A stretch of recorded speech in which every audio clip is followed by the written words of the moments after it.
Accroche choc-hoc. Ce soir était censé être le couronnement de Marcos Soler, l'apogée de son succès, avec son beau mannequin fiancé au bras et le fantôme de son mariage raté comme un lointain souvenir. Il était sur scène, baigné d'applaudissements, un roi dans son château de sa propre fabrication. Mais alors, les gigantesques portes de la salle de bal s'ouvrirent soudainement. Un silence tomba, rapide et tranchant comme une guillotine, et entra Sarah Vega, la femme qui avait abandonné. Elle était enceinte, radieuse, et au bras d'un homme dont le seul nom pouvait acheter et vendre tout le monde dans cette salle. Le monde de Marcos ne s'arrêta pas seulement, il commença à être anéanti. Lui. Le succès est anéanti. L'intrigue centrale. Les épées de cristal du majestueux salon royal de l'hôtel Ritz de Madrid dégoulinaient de lumière comme des diamants liquides, jetant un éclat doré sur l'élite de la ville. Marcos Soler examinait la scène depuis le bord de la Seine.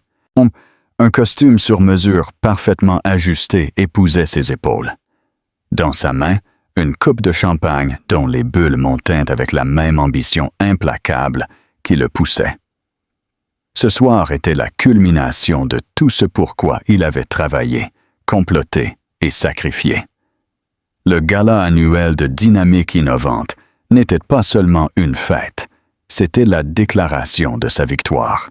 « On dirait que j'ai déjà conquis le monde », murmura une voix séduisante à ses côtés. Marcos se tourna. Un sourire pratiqué orna ses lèvres alors qu'il regardait Clara Rivas.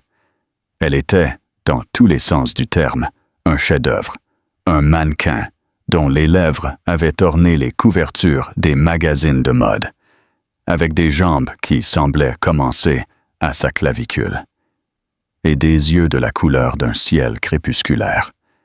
Elle était son accessoire parfait, l'incarnation vivante de son amélioration. Pas le monde, mon amour, seulement cette ville, corrigea-t-il, en caressant le dos de sa main avec son doigt. Mais le monde est le suivant, s'esclaffa Clara, un son musical qui attira l'attention de la salle. Un flash explosa, capturant le couple parfait contre la toile de fond du succès de Marcos. Marcos avait fondé Dynamique Innovante, une firme de logistique technologique, il y a 5 ans, avec son épouse de l'époque, Sarah. Mais, dans sa version de l'histoire, il était le seul visionnaire. Sarah était devenue une note de bas de page, un prologue oublié de son épopée. Son regard parcourut la salle, répertoriant les visages puissants. Directeurs exécutifs, investisseurs, conseillers municipaux, tous étaient ici, gravitant autour de sa figure. Il finalisait une association monumentale avec l'aéronautique Cortés, le titan mondial de l'aviation privée. Le contrat, dirigé par son énigmatique fondateur multimillionnaire, Julien Cortés, lancerait Dynamique Innovante dans la stratosphère. On ne s'attendait pas à ce que Monsieur Cortés assiste, car il était notoirement réservé, mais ses directeurs exécutifs étaient présents. Sa présence, un sceau d'approbation. « Je n'arrive toujours pas à croire que tout cela soit à toi », chuchota Clara, les yeux pleins d'une surprise authentique. Elle était jeune, 24 ans à peine, et merveilleusement simple. Elle ne posait pas de questions difficiles, ni ne contestait ses opinions. Elle ne portait pas le poids d'une histoire partagée ou les fantômes d'échecs passés. Elle était une ardoise propre, brillante et neuve. « À nous », corrigea Marcos avec fluidité, bien qu'il ne le ressentît pas. « Une fois que nous serons mariés, tout ce que j'ai sera à toi. » Il aimait dire des choses comme ça, voir comment son visage s'illuminait. C'était une transaction, sa beauté et son capital social contre sa richesse et son pouvoir. Un ancien partenaire commercial, Roberto Vera, s'approcha avec son visage rond et souriant. « Marcos, quelle soirée! Vraiment, t'as réussi, mon gars. »« Nous ne faisons que commencer, Roberto, » dit Marcos avec un sourire confiant. Roberto regarda Clara, ses yeux lui accordant une appréciation rapide. Et ce doit être la charmante fiancée. Une amélioration significative, si je puis me permettre. Il baissa la voix d'un air de conspiration. « Ton ex-femme, Sarah, n'est-ce pas? Un peu simple. Ce n'était pas l'image adéquate pour un homme de ta stature. » Le sourire de Marcos s'élargit. Il ressentit une émotion vengeresse face au mépris désinvolte envers la femme qui avait été tout pour lui. Sarah était d'un autre chapitre de ma vie. Disons que depuis, j'ai révisé l'histoire. Il ne vit pas ou ne voulut pas voir l'éclair d'inquiétude dans les yeux de Clara. Elle savait peu de choses sur Sarah. Seulement que le mariage s'était mal terminé. Marcos avait peint le portrait d'une femme collante et peu ambitieuse, qui ne pouvait pas suivre son rythme. Il avait dit à Clara que Sarah avait été un poids qui le tirait vers le bas et qu'il avait dû couper la corde pour se sauver. Au fur et à mesure que la soirée avançait, Marcos devint plus expansif, plus arrogant. Il monta sur scène sous une ovation tonitruante. Il parla de vision, d'élan implacable vers l'avant, de la nécessité de balayer le passé pour embrasser le futur. Le succès ne consiste pas à s'éloigner, déclara-t-il, sa voix résonnant d'une passion répétée. Il s'agit de lâcher prise. Il s'agit de reconnaître ce qui sert à votre ascension et de couper le poids mort qui vous ancre au sol. Ses yeux rencontrèrent ceux de Clara au premier rang, et il sourit. L'audience pensa qu'il parlait de modèles d'affaires obsolètes. Mais Marcos savait et espérait que d'une certaine manière, quelque part, Sarah saurait aussi qu'il parlait d'elle. Ils se tenaient sur les ruines de leurs rêves partagés et ne s'étaient jamais sentis aussi puissants. Il était intouchable. Il leva sa coupe vers le plafond, le cristal tintant contre le microphone. « Pour le futur! Pour le futur! » fit écho la salle. Et ce fut à ce moment précis, cristallin, de triomphe absolu. Alors que les mots de son discours d'autosatisfaction flottaient encore dans l'air, que les grandes doubles portes à l'autre bout de la salle de bal s'ouvrirent. Ce n'était pas un invité arrivant tard en trébuchant. L'entrée fut délibérée, silencieuse, imposante. Une vague de chuchotements commença à l'arrière de la salle et se propagea vers l'avant, éteignant la conversation de célébration. Toutes les têtes se tournèrent. Marcos plissa les yeux, agacé par l'interruption. Puis il la vit. Le sang se retira de son visage. Sa posture confiante s'affaissa. C'était Sarah, mais c'était une version d'elle qu'il ne reconnut pas. Les cheveux châtains ternes qu'il avait toujours critiqués étaient maintenant d'un châtain intense et profond, coiffés en vagues élégantes. Les vêtements simples et pratiques qu'elle avait l'habitude de porter avaient été remplacés par une robe de soie vert émeraude, faite sur mesure, qui tombait impeccablement sur son corps. Et là, sous le tissu doux, se trouvait le renflement indéniable et délicat d'une grossesse. Elle était radieuse, brillant d'une confiance sereine qui semblait absorber tout l'air de la salle. Mais ce ne fut pas seulement sa transformation qui tint la salle captive. Ce fut l'homme au bras duquel elle se tenait. Il était grand et impeccablement vêtu d'un costume sombre sur mesure. Ses cheveux argentés et ses yeux acérés et intelligents exsudaient une aura de pouvoir tranquille et absolu. Le cœur de Marcos battit contre ses côtes. Il connaissait ce visage. Tout le monde connaissait ce visage. Il avait été à la une de Forbes, Time, The Wall Street Journal. C'était un visage qui commandait les marchés mondiaux et construisait des empires dans le ciel. C'était Julian Cortés, le magnat multimillionnaire des Jets. l'homme dont l'approbation était destinée à être l'accomplissement ultime de Marcos. Et il était là, sa main posée doucement, de manière possessive, sur le dos de l'ex-femme enceinte de Marcos. Les cendres du passé. L'histoire de Sarah. Il y a seulement 2 ans, le monde avait été d'une couleur différente pour Sarah. C'était le gris éteint de la douleur. Le gris étouffant d'une vie qui avait perdu ses tons vibrants. Son monde avec Marcos n'avait pas toujours été ainsi. Il avait commencé dans des tons brillants et pleins d'espoir de jaune et de bleu. Ils se sont rencontrés à l'université. 2 étudiants ambitieux en architecture, avec un rêve partagé de construire non seulement des structures, mais un héritage. Ils fondèrent Dessin Solaire.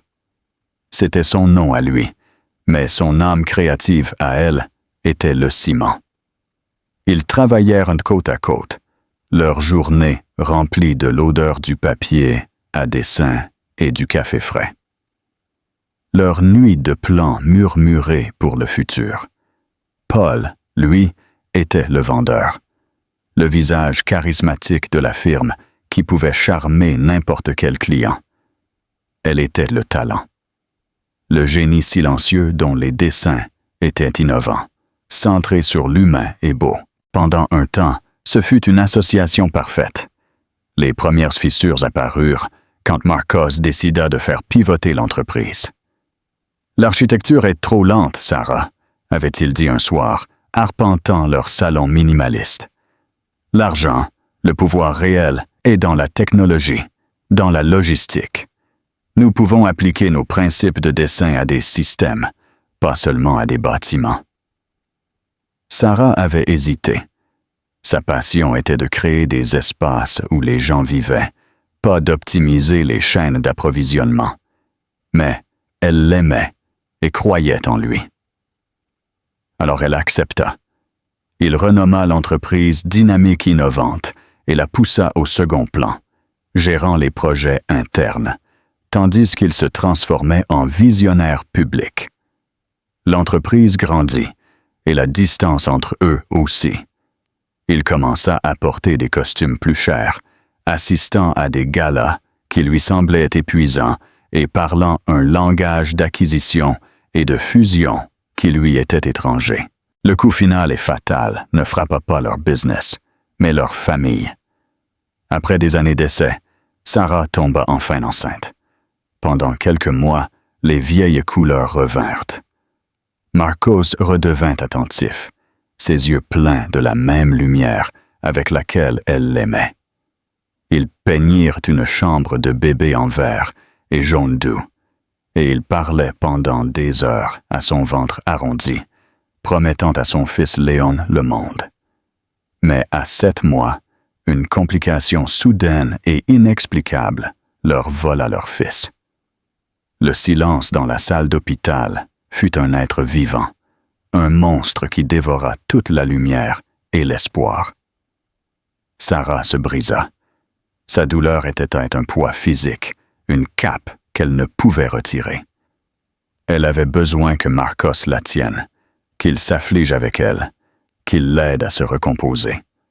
En retour, il se distancia. Il ne pouvait pas la regarder sans que son visage ne s'assombrisse. La porte de la chambre du bébé resta fermée. Toute mention de Léon fut accueillie par un tranchant. « Nous devons aller de l'avant, Sarah. » Il vit sa douleur non comme une blessure partagée, mais comme un échec personnel, une faiblesse. « Je ne peux pas être entouré de ça, de cette tristesse tout le temps, » dit-il un soir, environ 1 mois après la perte. Elle était assise sur le canapé, regardant un petit chausson bleu en tricot qu'elle avait trouvé dans sa boîte à couture. Ça me tire vers le bas. Ça tire le business vers le bas. C'était notre fils, Marcos, murmura-t-elle d'une voix brisée. Je ne peux pas simplement l'effacer. Eh bien, tu dois essayer, rétorqua-t-il. Le monde ne s'arrête pas parce que tu es misérable. J'ai une entreprise à diriger. J'ai des ambitions. Ce fut le moment où elle comprit. Il n'était pas en deuil avec elle. Il était plein de ressentiment pour sa douleur. C'était un inconvénient, une tâche inesthétique sur la vie parfaite qu'il essayait de construire.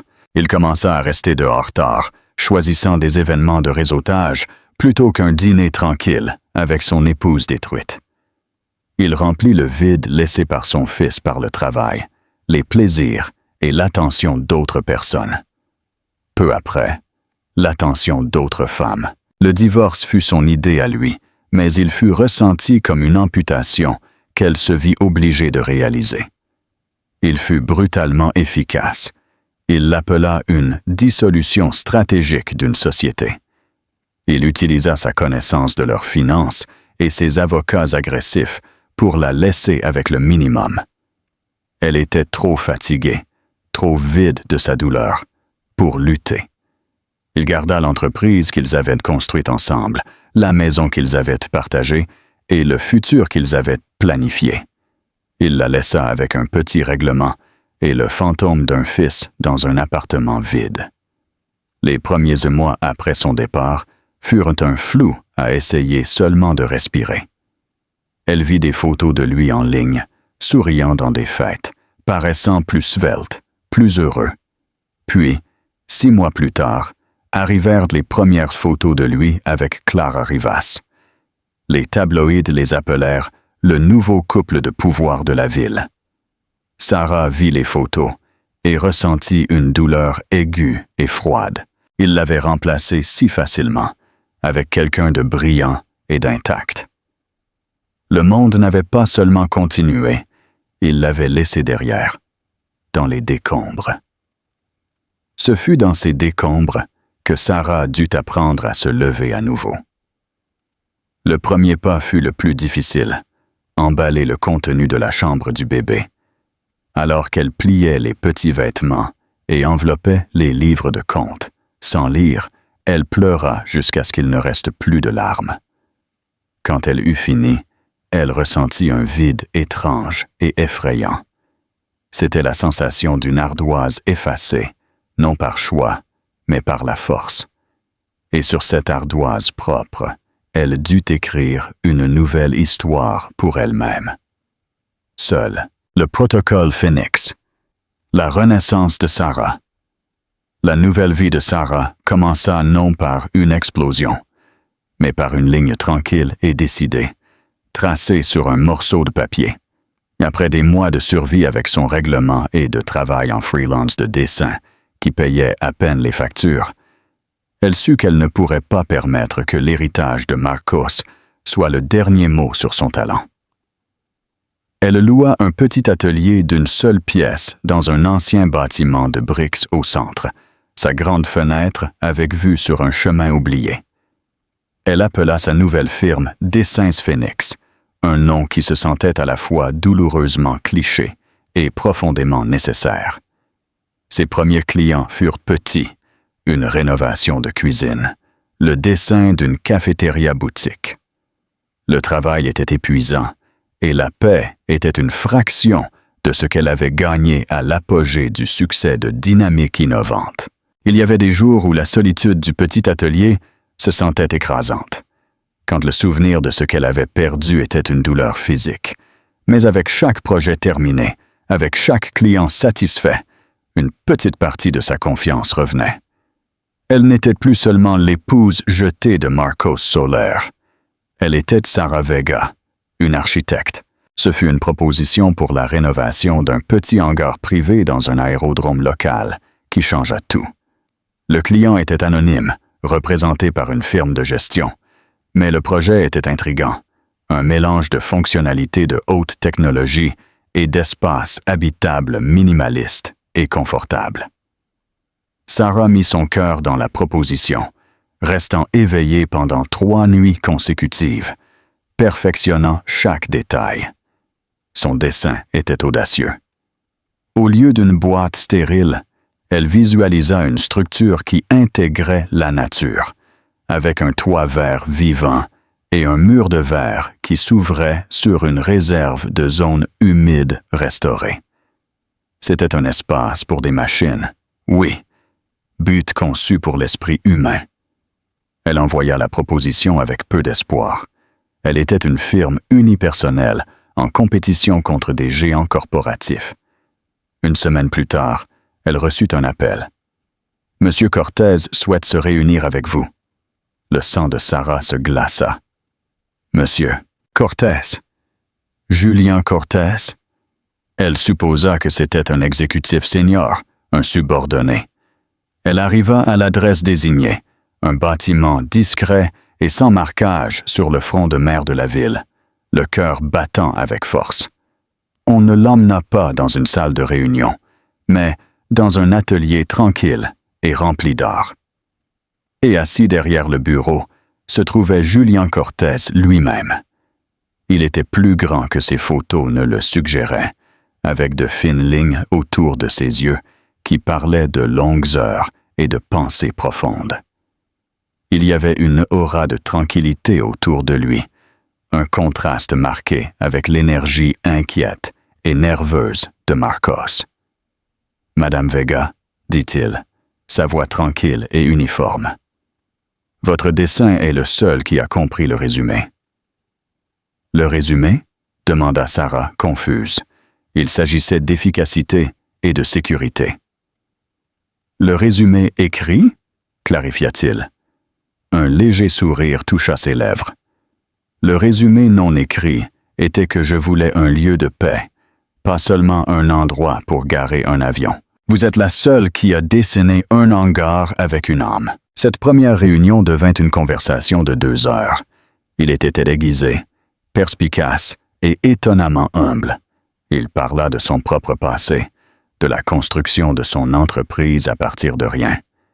Il parla aussi avec une tristesse tranquille et profonde de sa femme décédée il y a des années. Il comprenait la perte. Il ne s'émut pas ni ne changea de thème quand Sarah, ressentant une sensation inattendue de confiance, se trouva parlant de Léon. Pour la première fois, elle parla de son fils avec un quasi-étranger et ne fut pas reçue avec tristesse ou inconfort, mais avec une compréhension tranquille et empathique. Julien l'engagea sur le champ. Pendant les mois suivants, ils travaillèrent étroitement sur le projet du hangar. Leur relation professionnelle, lentement et organiquement, devint une amitié. Ils découvrirent un amour partagé pour la musique classique, une passion pour le dessin durable et un sens de l'humour sec et discret. Il était un mentor, un client et un ami, tout à la fois. Il vit son talent, sa résilience et sa force tranquille, et l'admira pour cela. L'amitié s'approfondit en quelque chose de plus un après-midi pluvieux. Ils étaient sur le site de l'œuvre, et une averse soudaine les avait piégés dans la structure à moitié terminée. Enveloppé par l'odeur de la pluie et du ciment mouillé, il lui parla de son propre enfant, une fille qui n'avait vécu que quelques jours. Ils restèrent en silence pendant un long moment, 2 personnes connectées par l'expérience humaine la plus profonde et douloureuse. Il tendit la main et prit la sienne doucement. Ce ne fut pas un geste de pitié, mais de solidarité. « Vous êtes la personne la plus forte que j'ai rencontrée, Sarah, » dit sa voix empreinte d'émotion. Dans ses yeux, elle ne vit pas un reflet de son passé brisé, mais une vision d'un futur possible. Un futur où elle pourrait être aimée, non pas malgré ses cicatrices, mais à cause d'elle. Leur romance fut tranquille et privée. Il n'était pas un remplacement de ce qu'elle avait perdu, mais quelque chose de complètement nouveau.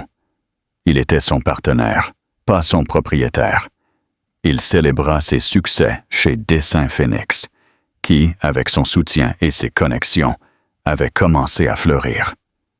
Et quand, pour leur joie partagée et pleine de larmes, Sarah découvrit qu'elle était de nouveau enceinte, son bonheur fut doux et féroce. Cette grossesse ne fut pas une répétition, mais un nouveau départ. Ce fut un témoignage de la capacité de la vie à croître dans les lieux les plus inattendus.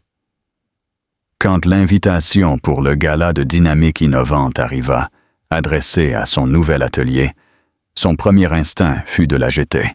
Mais Julien la vit dans son bureau. « Tu devrais y aller, » dit-il simplement. « Pourquoi diable ferais-je ça? »« Parce que tu n'es plus la femme qui a quitté cette vie, » lui dit-il, posant sa main sur son ventre. « Tu devrais entrer dans cette salle et les laisser voir qui tu es maintenant. Qu'ils te voient. Pas par vengeance, Sarah. » Pour clore le chapitre, elle y réfléchit pendant un jour. Il avait raison. Il ne s'agissait pas de blesser Marcos. Il s'agissait de réclamer sa propre histoire. « C'est d'accord, » dit-elle, avec une résolution nouvellement découverte dans sa voix. « Mais je n'irai pas seule. » Le sourire de Julien fut toute la réponse dont elle eut besoin. Louis. Le jugement au Ritz. Le climax. L'air dans le salon royal du Ritz était épais d'autosatisfaction. Marcos Soler était sur scène, s'en délectant. Son discours avait été un triomphe, touchant toutes les notes correctes de l'ambition et de la pseudo-humilité. Il venait de prononcer sa dernière phrase morte sur le balayage du poids mort. Un dard empoisonné, dirigé vers un fantôme, il leva sa coupe. Toute la salle, un océan de smoking et de bijoux, trinqua pour lui en échange. En ce moment, il était invincible, le maître de l'univers. Ce fut alors que l'univers décida de répondre. Les grandes portes de chêne à l'arrière du salon s'ouvrirent vers l'intérieur, poussées par 2 assistants en uniforme. Ce ne fut pas une entrée dramatique et tonitruante. Ce fut silencieux, délibéré, et d'autant plus puissant pour cela. Un silence collectif tomba sur la salle, alors que toutes les têtes se tournèrent vers le vide soudain de son. Par le seuil entra Sarah. Une vague de reconnaissance confuse se propagea parmi la foule. C'était Sarah Soler, ou Sarah Vega, comme on la connaissait maintenant. Mais elle était transfigurée. La femme dont il se souvenait était tranquille, petite souris de bibliothèque, une figure de fond dans le brillant centre d'attention de son mari. La femme qui était devant eux maintenant était tout le contraire. La soie vert émeraude de sa robe attrapa la lumière, épousant la courbe douce et indéniable de sa grossesse. Ses cheveux, autrefois d'un simple châtain, étaient maintenant une cascade de riches vagues, encadrant un visage serein et confiant. Elle portait sa grossesse non pas comme une vulnérabilité, mais comme une déclaration de vie et de vitalité. Sa beauté n'était pas le bord tranchant et éditorial de Clara. C'était un éclat profond et résonnant qui venait de l'intérieur. La vision d'elle, enceinte et puissante, fut suffisante pour arrêter le cœur de Marcos. Il ressentit une vague vertigineuse d'émotions contradictoires, choc, rage, et une pointe amère et inopportune de quelque chose qu'il ne pouvait nommer.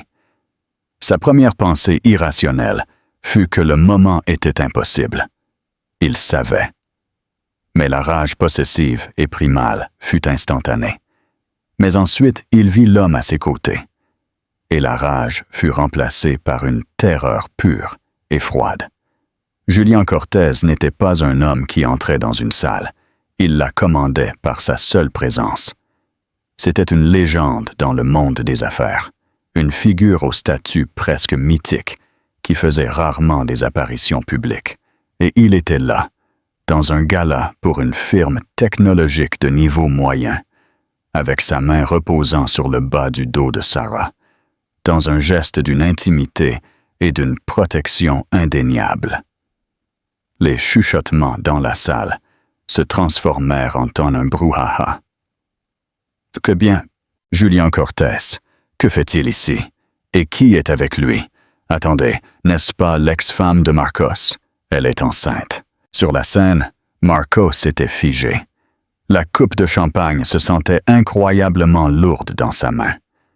Son sourire parfaitement répété était parti, remplacé par une moue bouche bée. Il observa comment il se déplaçait dans la salle, séparant l'océan d'invités atonis comme la proue d'un bateau fendant l'eau.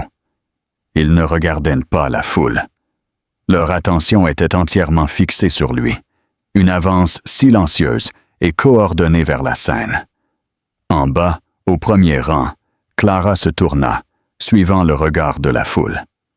Son visage professionnellement beau se tordit de confusion, puis d'une horreur naissante. Elle regarda la femme enceinte radieuse de Julian Cortés, puis revint au visage gris de Marcos sur la scène. Le récit triomphal qu'il avait vendu s'effondrait sous ses propres yeux.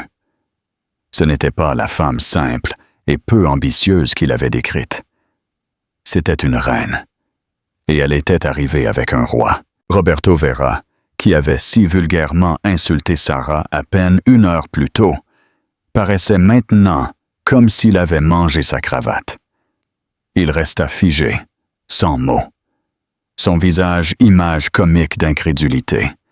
L'esprit de Marcos courait, essayant de traiter la réalité impossible. Pourquoi Sarah était-elle ici? Comment connaissait-elle Julian Cortés?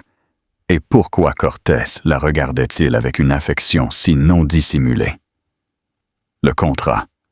L'association avec l'aéronautique Cortés. Il avait supposé que c'était une simple transaction commerciale. Mais qu'arriverait-il si ce n'était pas le cas? Qu'arriverait-il si pendant tout ce temps, l'intérêt de Julian Cortés pour son entreprise était lié à Sarah?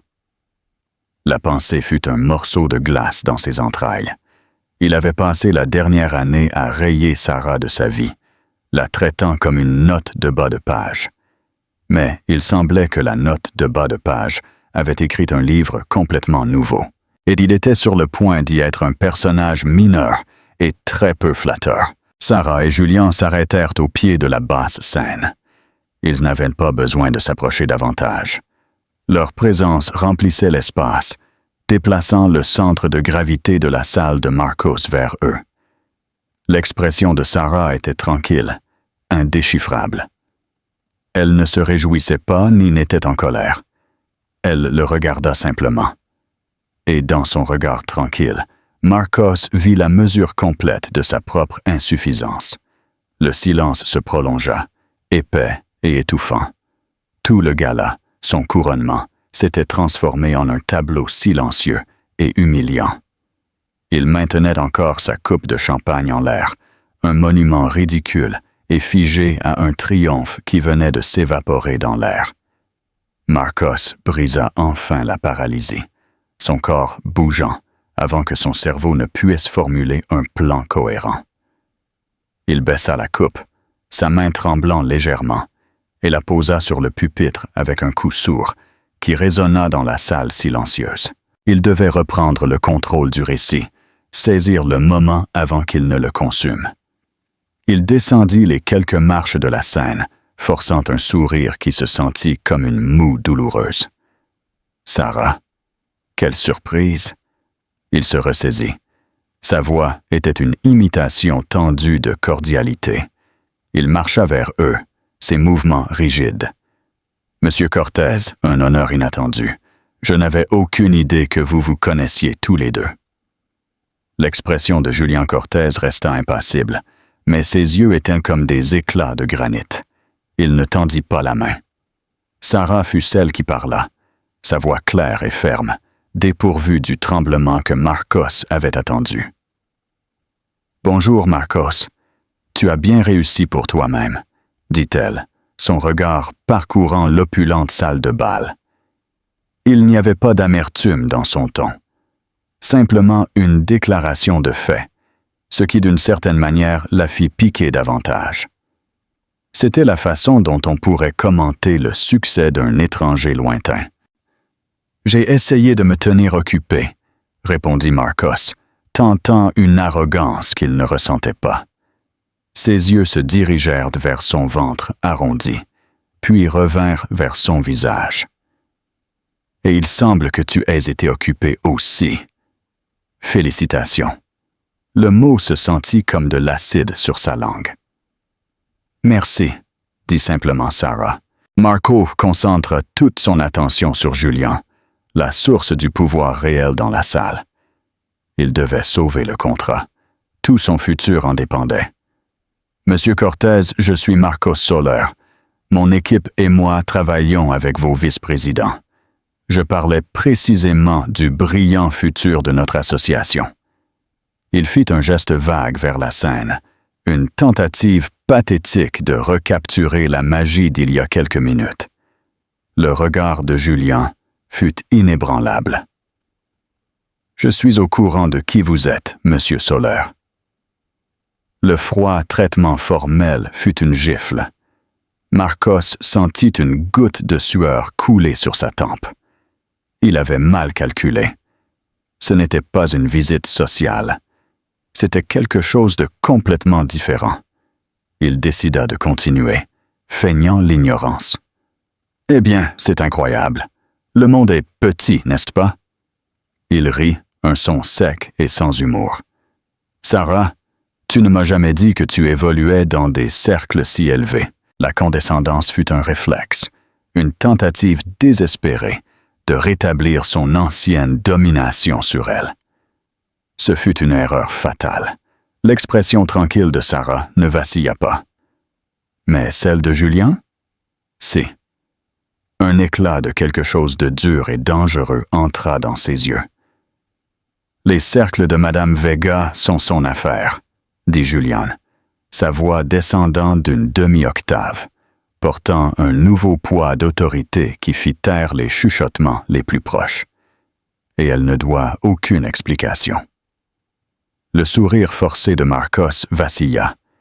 Il sentit la présence de Clara derrière lui, un témoin silencieux et questionneur. Il ne pouvait pas montrer de faiblesse devant elle, devant tout son monde. Bien sûr que non. Il recula, essayant de paraître magnanime. « Je suis juste heureux de voir qu'elle va bien. Après tout, vous savez. » Il laissa les mots tomber dans l'air, une référence voilée à leur tragédie partagée.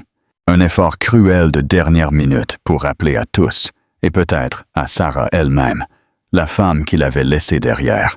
Il voulait la voir tressaillir, voir une fissure dans son sang-froid. Mais les yeux de Sarah rencontrèrent les siens, et il n'y avait pas de douleur là.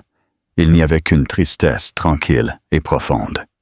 « Oui, Marcos, dit-elle, sa voix douce mais inébranlable. Je vais bien, après tout. » L'emphase fut subtile, mais tout le monde comprit. Tout, c'était lui. Julien Cortez fit un petit pas en avant, protégeant effectivement Sarah de la vue de Marcos. L'emphase fut subtile mais claire. La conversation sur elle était terminée.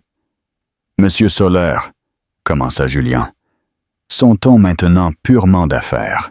« Vous et moi avons quelque chose à discuter, et je pense que vos invités, vos investisseurs et vos partenaires seraient intéressés de l'écouter aussi. » Sans attendre de réponse, Julien se tourna et marcha vers la scène. Il se déplaça avec la confiance sans hâte d'un homme qui était propriétaire de chaque salle dans laquelle il entrait. La foule s'ouvrit devant lui une fois de plus. Marcos resta figé au milieu du sol, complètement hors jeu.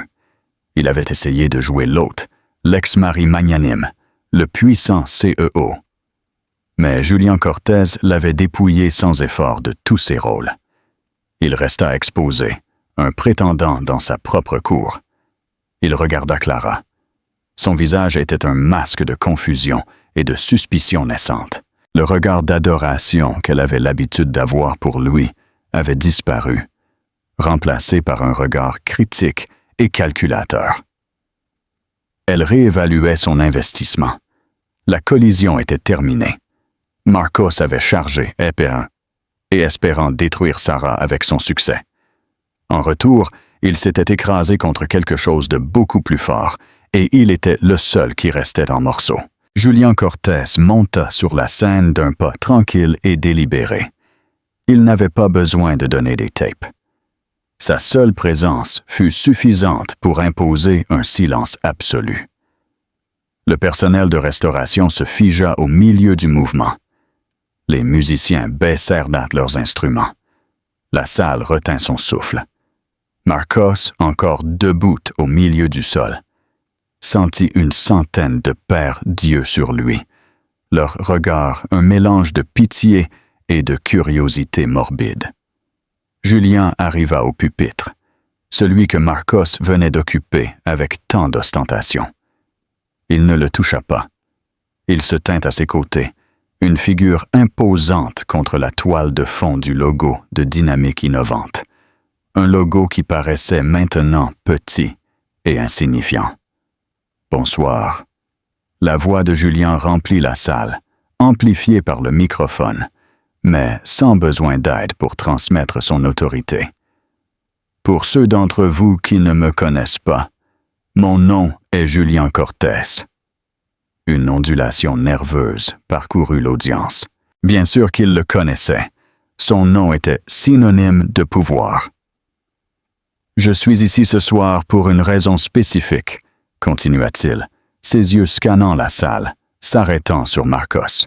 « Ma compagnie, Aéronautique Cortès, est en négociation pour une association significative avec Dynamique Innovante, un accord auquel M. Soler vient de faire allusion avec grand enthousiasme. » Marcos ressentit un éclair d'espoir. Était-ce un étrange jeu de pouvoir?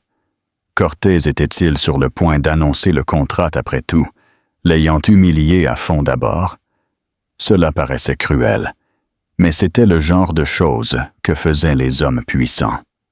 Aéronautique Cortès se base sur un principe simple, continua Julien, sa voix uniforme et mesurée. Nous investissons dans le futur.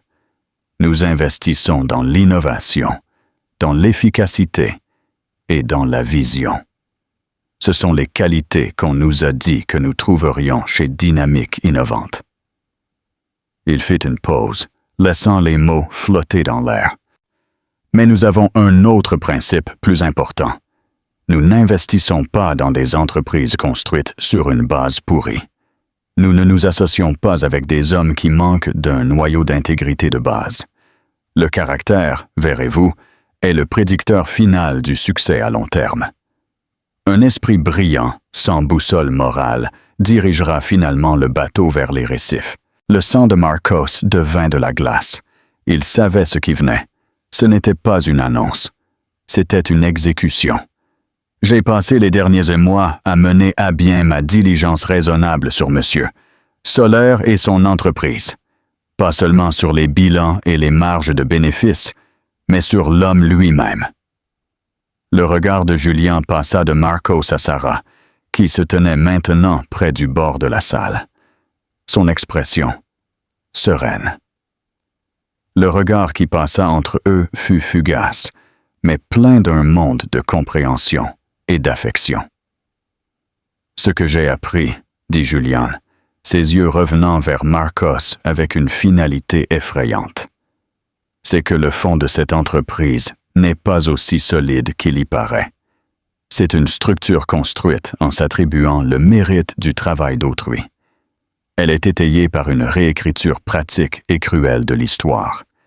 Elle est dirigée par un homme qui confond l'arrogance avec la force et qui rejette les gens comme des logiciels obsolètes. » Des halètements se propagèrent dans la salle. Les investisseurs bougèrent nerveusement, chuchotant entre eux.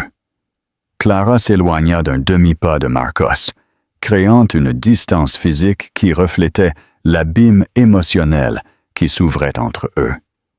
Par conséquent, annonça Julien, sa voix résonnant avec la clarté d'une sentence de mort. À partir de ce moment, l'Aéronautique Cortès retire officiellement son offre d'association. Toutes les négociations sont terminées. L'inspiration collective fut audible. Ce fut un coup public, brutal et absolument dévastateur. La compagnie de Marcos ne perdait pas seulement un contrat. Elle était marquée comme toxique par l'un des hommes les plus respectés et puissants du monde. Le dommage à la réputation était incalculable, mais Julien Cortès n'avait pas terminé. De plus, dit-il, Ma compagnie cherche toujours de vrais visionnaires, des personnes qui construisent non seulement pour obtenir des gains, mais pour les gens, des personnes avec intégrité et talent. Il fit un geste vers Sarah. C'est pourquoi j'ai le plaisir d'annoncer ce soir la formation d'une nouvelle division au sein de la corporation Cortez Futur Durable. Cette initiative multimillionnaire se concentrera sur le dessin et la construction de la prochaine génération d'espaces habitables et de travail intelligent et conscient de l'environnement. Et sa directrice inaugurale, à qui nous avons octroyé une totale autonomie créative et financière, est l'un des esprits architecturaux les plus brillants qu'il m'ait été donné de rencontrer. Il sourit, un sourire authentique et chaleureux qui transforma ses traits sévères. La directrice de Cortez Futur Durable sera Madame Sarah Vega. La salle explosa. Le choc de la première annonce fut maintenant complètement éclipsé par le choc sismique de la seconde. Les chuchotements se transformèrent en un vacarme de conversation. Sarah, l'ex-femme tranquille et écartée de Marcos, n'était pas seulement retombée sur ses pieds, mais on lui avait donné un royaume entier à gouverner. Marcos resta paralysé, tandis que le centre d'attention de toute la soirée basculait violemment de lui vers elle. Les gens la regardaient maintenant avec surprise, avec respect. Ils le regardaient, lui, avec mépris. Il vit les membres de son conseil d'administration rassemblés dans un coin, leurs visages pâles de panique. Il vit ses investisseurs écrivant furieusement sur leur téléphone, instruisant probablement leurs courtiers de vendre leurs actions à l'ouverture du marché. Il regarda Clara. Elle le regardait. Son beau visage, un masque de froide furie et de dégoût. Elle avait accroché sa voiture à une étoile montante, et il venait de s'écraser et de brûler spectaculairement devant le monde entier. Sans un mot, elle se détourna et partit. Ses talons aiguilles claquaient avec un rythme de furie sur le sol de marbre. Chaque clic était un clou dans le cercueil de sa vie sociale. Le coup de maître du magnat était complet. En moins de 5 minutes, Julian Cortez avait démantelé la carrière de Marcos, détruit sa réputation et élevé la femme que Marcos avait essayé d'écraser à une position de pouvoir bien au-delà de tout ce qu'il aurait jamais pu imaginer. Marcos resta seul au centre de sa fête ruinée. Un roi sans couronne, sans royaume et sans reine. Conclusion. Significative, le destin final. Les conséquences furent immédiates et catastrophiques. Quand le soleil se leva le lendemain matin, Dynamique Innovante était en chute libre. La nouvelle de la dénonciation publique de Julian Cortez s'était propagée comme une traînée de poudre dans le monde financier. L'action, quand le marché ouvrit, ne baissa pas seulement, elle explosa, perdant plus de 80% de sa valeur dans la première heure de négociation. Le mythe de Marcos, soigneusement construit, fut anéanti. En une semaine, le conseil d'administration convoqua une réunion d'urgence et vota pour le destituer comme CEO. Son indemnité fut annulée en raison d'une clause de dépravation morale qu'il avait lui-même insisté pour inclure dans son contrat il y a des années. Il resta avec une fraction de sa fortune de papier, dont la plus grande partie était liée à des actions maintenant sans valeur. Clara était partie, bien sûr. Elle avait envoyé un messager chercher ses affaires le jour après le gala. Sa seule communication fut une note courte et concise laissée sur le comptoir de la cuisine. Je ne m'associe pas avec des échecs. L'ironie ne lui échappa pas. Il était ruiné. Socialement, financièrement, professionnellement, il avait volé trop près du soleil. Et l'homme qui était propriétaire du ciel l'avait abattu sans y réfléchir à 2 fois. Loin du bruit de l'effondrement de Marcos, un nouveau monde se construisait. Sarah et Julien avaient quitté le gala non pas avec une sensation de joie triomphale, mais avec un soulagement tranquille et solennel. La soirée n'avait pas été pour la vengeance. Elle avait été pour fermer une porte fermement. Et finalement, dans les semaines qui suivirent, Sarah s'investit dans son nouveau rôle chez Cortez Futur Durable. On lui donna un atelier impressionnant avec vue sur toute la ville, une équipe soigneusement sélectionnée, des esprits les plus brillants de l'industrie, et un budget qui faisait paraître ses vieux rêves tout petits. Elle ne faisait plus seulement survivre. Elle prospérait. Le travail était stimulant, exigeant et profondément significatif. Elle dessinait non seulement des bâtiments, mais un futur meilleur. Un après-midi d'octobre, quelques mois plus tard, Julien entra dans une pièce que Sarah avait dessinée personnellement. C'était une chambre de bébé, adjacente à son nouvel atelier. Les murs étaient peints d'un jaune doux et une fresque d'un chêne étendu et amical couvrait un mur. La lumière entrait par une grande fenêtre, illuminant les grains de poussière dansant dans l'air. Sarah se tenait près du berceau, sa main reposant sur son ventre, maintenant proéminent, avec un sourire doux et paisible sur son visage. Elle leva les yeux quand il entra. « C'est beau, » dit-il, sa voix tranquille. Il s'approcha pour se tenir à ses côtés, sa main rejoignant la sienne sur la courbe de son ventre. Ils sentirent un coup doux venant de l'intérieur. « Elle est active ?» rit-elle, un son de pure joie sans mélange. Elle corrigea Julien avec un sourire amusé. « Elle aura ta force. » Ils restèrent de là longtemps, voyant comment la ville s'agitait sous eux, deux âmes unies non pas par un passé partagé de douleur, mais par un futur partagé d'espoir. Sarah pensa à Marcos, non plus avec colère ou tristesse, mais avec une étrange et lointaine sensation de conclusion. Il avait été un chapitre de sa vie, un chapitre douloureux et nécessaire, qui lui avait enseigné la véritable signification de la résilience. Il avait essayé de la briser, mais, en le faisant, il l'avait seulement obligée à devenir l'architecte de sa propre vie, plus belle. Le passé était un plan de leçons apprises, mais le futur était un espace ouvert attendant d'être construit.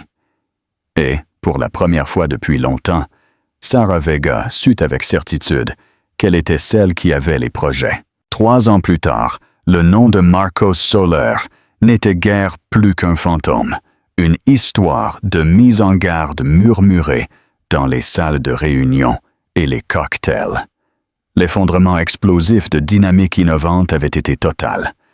Après la banqueroute, les jugements et la disgrâce publique, Marcos se retrouva sans rien d'autre qu'une montagne de dettes et une réputation si toxique qu'elle était radioactive. Il vivait maintenant dans un petit appartement d'une pièce dans une partie anonyme de la ville. Le genre d'endroit avec des murs minces et une vue sur une ruelle de briques. Il gagnait un salaire modeste en faisant de l'analyse de marché en freelance, un travail anonyme pour des entreprises qui ne posaient pas beaucoup de questions. Les costumes furent remplacés par des chemises de grands magasins, le champagne par du café instantané.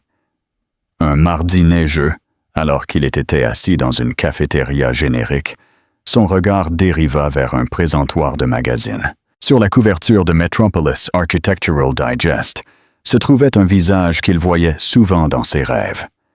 C'était Sarah. Elle souriait devant un bâtiment d'une beauté époustouflante.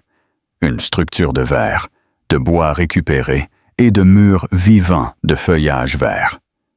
Le titre disait « Le protocole Phoenix. Sarah Vega redéfinit le paysage urbain. » Il prit le magazine, ses mains tremblant légèrement. L'article était un tribut brillant au nouveau centre Cortez pour la santé communautaire, le projet phare de la division Cortez Futur Durable. Il était loué comme un chef-d'œuvre du dessin centré sur l'humain. Un bâtiment qui non seulement était environnementalement parfait, mais se sentait aussi accueillant, plein d'espoir et vivant. C'était, s'extasiait l'article, un bâtiment avec une âme. Son âme. Il lut le texte, son cœur pierre froide et lourde dans sa poitrine. L'article détaillait son succès fulgurant, les nombreux prix, l'impact global de son travail. Puis arriva le paragraphe final, une note plus personnelle sur l'architecte elle-même.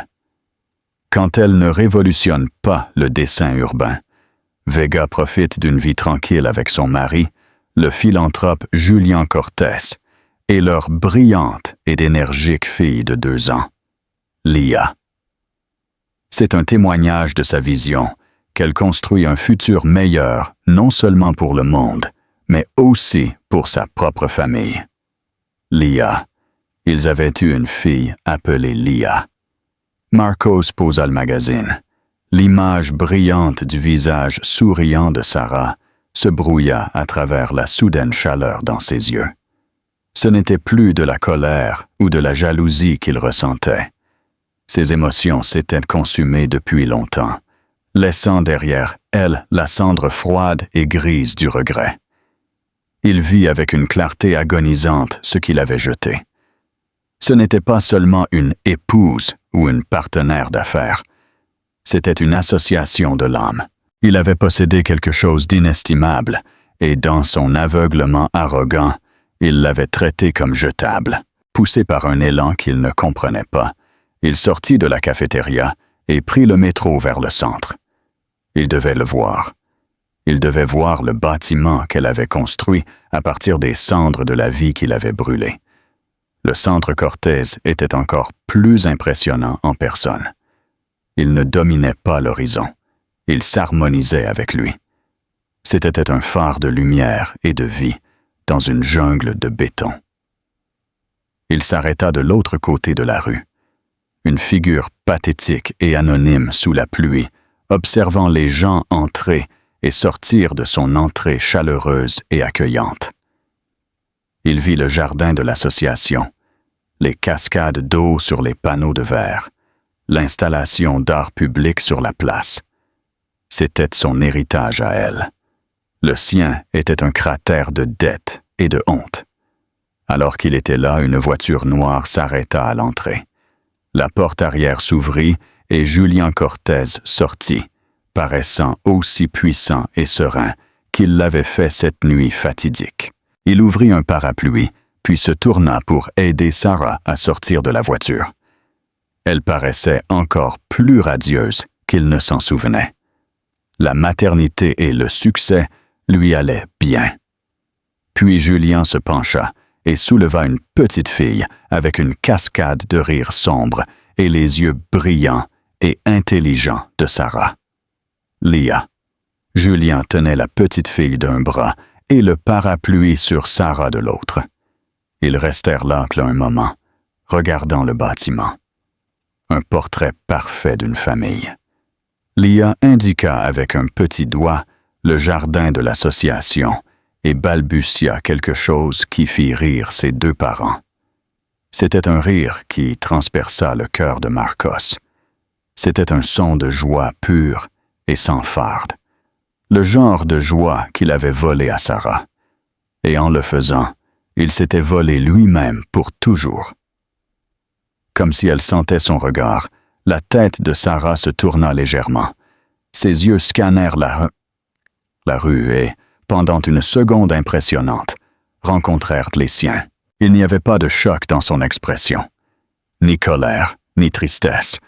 C'était un regard de reconnaissance tranquille et distant.